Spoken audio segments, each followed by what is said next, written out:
Joining us to shed more light on the commemoration of World Teachers Day is an education consultant and a teacher trainer, Mr. Obetshe Oreshua. You're welcome to PTV Primetime News. Thank you. Good evening. Thank you for having me. You're welcome. Thank you. So now, really quick, has the world commemorate World Teachers Day with the theme empowering teachers and teaching in freedom? What comes to your mind?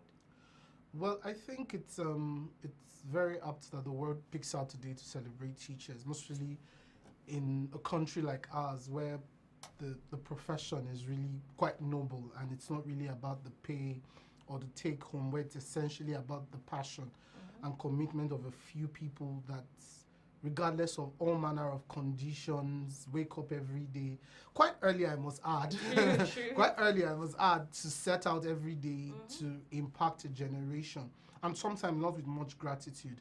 So I think it's really worthy of note that the world is coming together to celebrate, I think, the most fantastic and awesome people anywhere in the world. Thank you. Okay, so moving on now. The importance of teacher to a nation cannot be overemphasized. Now, where do you think Nigeria as a nation is missing it, especially when it comes to early primary education, which we know is the bedrock to tertiary education? Well, I think that fundamentally it's important that everything about Nigeria has become tribalized, ethnicized in such a way that we cannot forge a unified national goal for our education. And I think that at primary level, regardless of our politics, our sentiments, I think one thing Nigeria needs to get essentially is that one unified goal for our primary education. See, every country has to have an educational policy that drives the daily teaching and learning process for every child, regardless of social strata, ethnicity, religion.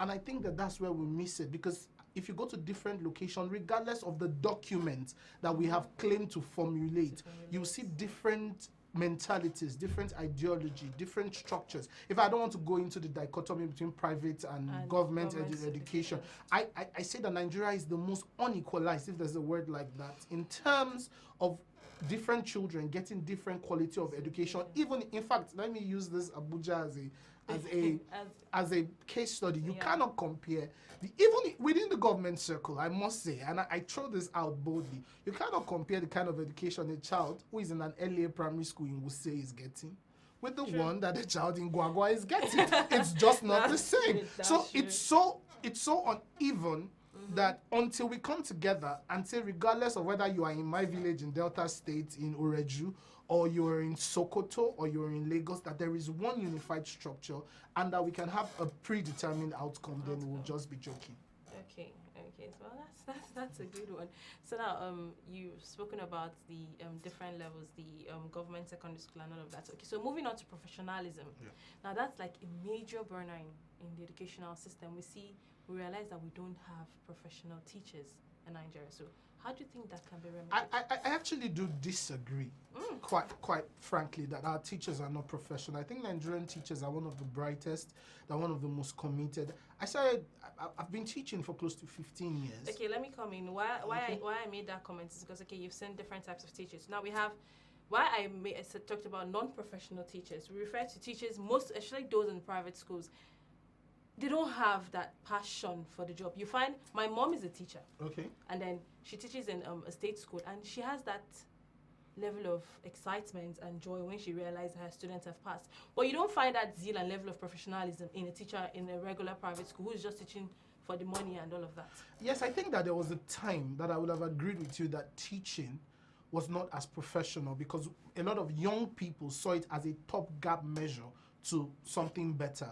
But as somebody who started teaching at the age of probably 21 and who has taught close to 2 decades, I can boldly say that we do have passion, we do have professionalism. However, the factors sometimes that would ensure that there is proper motivation is not present. It's not present. And you know, any system that is not adequately rewarded, I think one of the things that you have to follow in the Nigerian context is that every profession, even our senior lecturers in the university are complaining, doctors are complaining, because the reward system has not been arranged in such a way that you don't feel rewarded. As somebody who has given my youth to an educational system, I don't even feel adequate adequately rewarded enough. And like you said, the only thing that keeps me going is that light I see in the eyes of my students when I've had a breakthrough moment, or even that light I see in the eyes of teachers when I train them that they can actually do better. So I think if there is a, whether in private sector, whether in government sector, or if it's repackaged, I'll tell you, when last did your mom sit in a class with AC, talk less of a fan rather than an AC?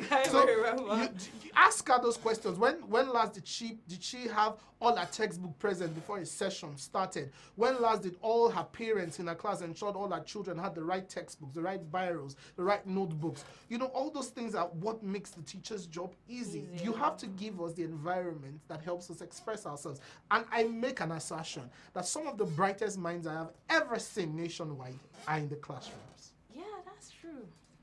They are in the classrooms, actually. And they are in the classrooms.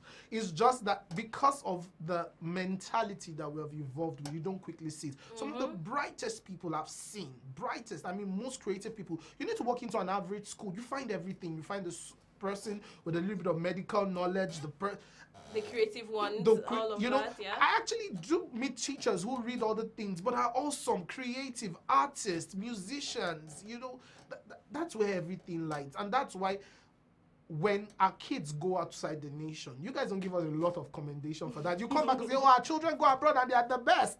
But you forget that somebody taught them here. And give them that foundation. That foundation for them to go and excel. So I think we're professional as much as the environment allows us to be. Oh, that's a good one. Thank you very much. So moving on now to student-teacher-parent relationship. What's your scorecard for the Nigerian educational system? I think this is where, honestly, I have to be a bit hard on everyone. I think if everyone can do a bit better. I think Nigerian educational system has failed in terms of our final assessment is no longer predictive. I imagine as a child who used to write WAEC and NECO and study for them, you know, how, I'm sure if you remember how that process was, it had some more integrity than it had today. There's too much pressure on parents to pressure the school to ensure that children comes out with results that they probably cannot defend. There's too much pressure on the school because of the fees they charge, mostly in the private sector, to ensure that the children's results no longer reflect the position that they actually have in terms of knowledge. I think there's too much pressure on the system to produce unrealistic results. I think everybody needs to be a bit more, and that's where I would also fault the school and the educational system. I think we need to create an assessment system that is a bit, that does not place too much dependency on one exam wins or JAM, WAEC, NECO. I think we should have a more transcript system, you know, that, you know, a child goes through secondary school from GS1 to SS3, and you now base his whole assessment on a 1 month exam, which he could be sick, he could be having emotional trauma. And I think if we just say, what was your average score in GS1, GS2, GS3, SS1, or even if you ignore junior secondary, just senior secondary, you look at it holistically, you will see the child's strengths, his weaknesses, it won't hide, because the grades will show you a pattern. But by the time you place that whole emphasis, you put pressure on everybody, the teacher, the school, the parents. So that's why we cannot curb examination malpractice until we make our internal exams that school conduct have more probative value, have more predictive and assessive value. That's the university in Nigeria says. And I think a lot of private universities are doing this already, but I'm talking about the federal and state universities. Rather than tell me about JAM, rather than tell me about WAEC, rather than tell me about post-JAM, let the child's whole stay in school count for something. Oh, that's a good one. I must say, you truly are a teacher. you remind me of my mom, so I really appreciate Thank you. that. I hope my kids see that. Oh, they need to. So finally on the news tonight, the Nigerian educational system. Would you subscribe to a declaration of a state of emergency in the Nigerian educational system? Wow, that's for me. It's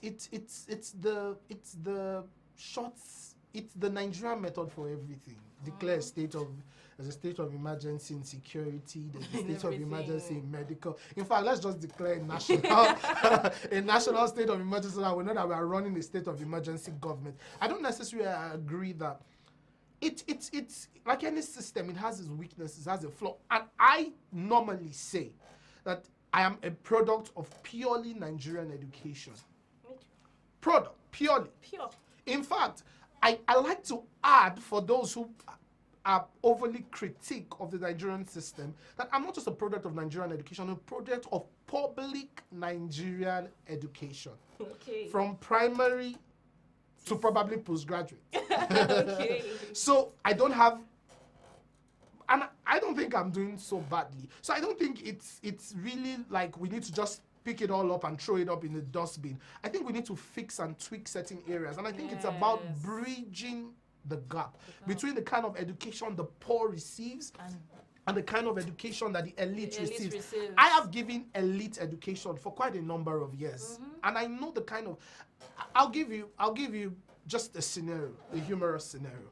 If you walk into an average government private school, the worst computer lab, you will see 20 computer labs, a computer teacher, and they have progressed from this is a CPU, this is a mouse, to robotics, to programming. Actually doing it. You know, the children are creating websites, they're creating apps, and you walk into a government school and you see the curriculum and it says, show me a PC, show me a mouse, show me a CPU. And these are two children in the same country that will compete in the same labor market, that will compete for the same jobs, and they're getting two different quality of educations. And like I made earlier, not just even in the government sector, I would have called names, but this is national TV, so I'll be a bit more diplomatic. Even among secondary education in this city, government giving education, there's clear dichotomy. So until we make conscious effort to bridge that gap, and I think I would give an old solution. Okay. Every politician, send your child to the school public school that you are constituencying over. If you are a senator, let your child go to the school that is in your constituent. If you are a governor, let your child go to a school within your state. If you are a president, you are giving you are a father of the nation. Spread the love. Let your children get the same education, because I'm a parent and I'm an educationist. And one of the things I say, and funny enough, I met a colleague and we re-echoed that some 2 days ago, that one of the things any educationist knows is true, is that you don't want your child to have less quality of education than the one you are offering. So if they're sure of the quality, the Minister of Education is sure of the quality of education he's providing to the citizenry, then his kids should give your kids the same education. Then when they come home and at just 3 they cannot read, then see how you feel. Okay.